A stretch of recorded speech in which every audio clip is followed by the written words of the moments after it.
Did you know that whales have evolved from land-walking mammals such as cows or hippos? This phenomenon can be explained through Charles Darwin's theory of natural selection. I personally have always been very interested in evolution. Ever since a little girl, I've always loved learning about how we have evolved from apes to cavemen to the complex human beings that we are today in the classroom. I am Catholic though, so I don't believe all aspects of Darwin's theory. For example, I don't believe that we all came from a common ancestor, but I do believe that evolution is an instrument of God's will. If evolution goes against your religious or political beliefs, that's okay. He's still a very interesting and important figure to learn about. Charles Darwin is backed by nearly all scientists, such as paleontologists, geologists, and biologists, and he is one of the most influential scientists of all time.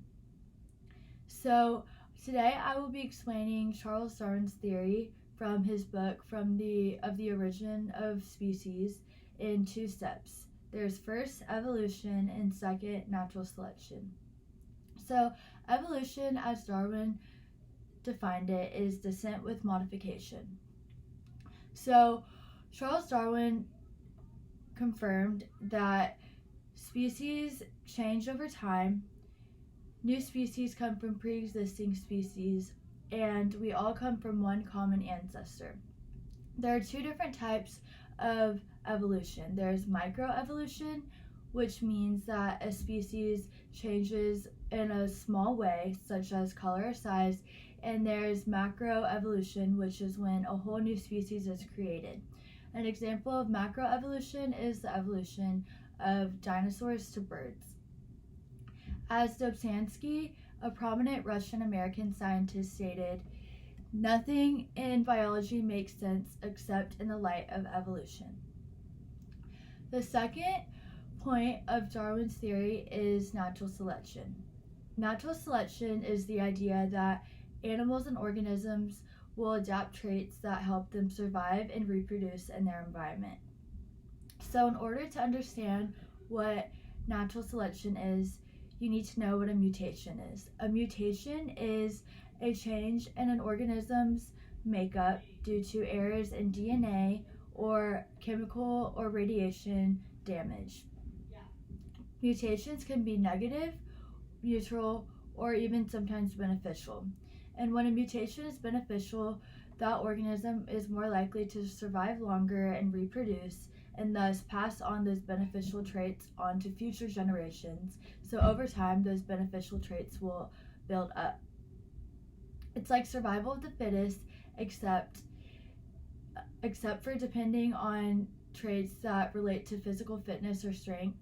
Natural selection depends on traits that help an organism survive and reproduce in its specific environment. So, in order for natural selection to occur, there must be a heritable variation.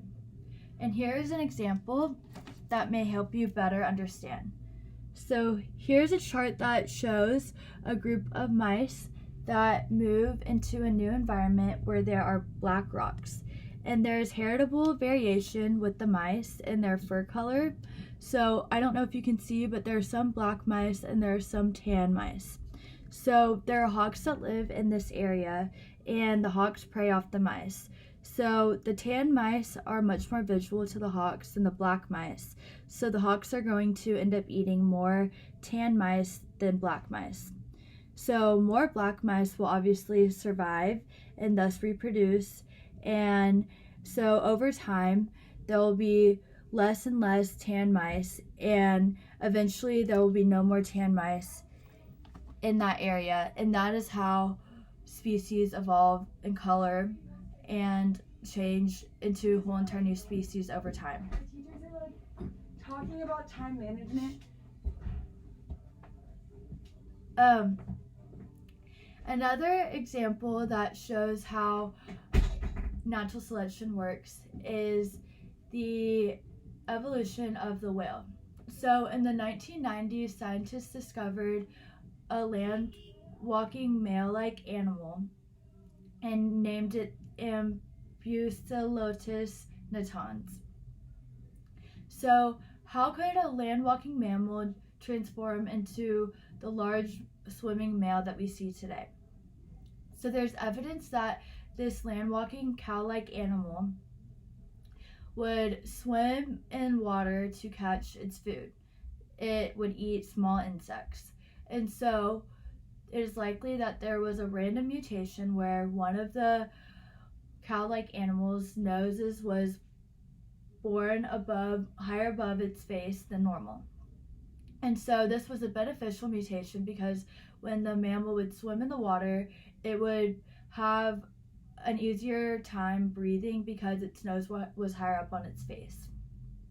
Thus, this beneficial mutation was passed on and built up over generations and generations, and after thousands of years,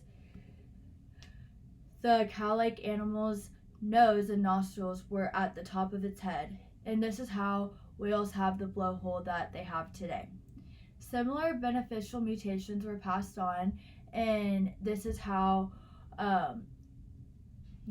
whales have adapted their legs to fins and evolved to have a larger mouth. So Charles Darwin's theory has been critical to science and was very influential and is still very influential today. Even in 2013, nearly 200 after he was living, E! News named Charles Darwin as one of the top most revolutionary scientists of all time. I hope you learn more about Charles Darwin's theory of evolution and natural selection. Thank you.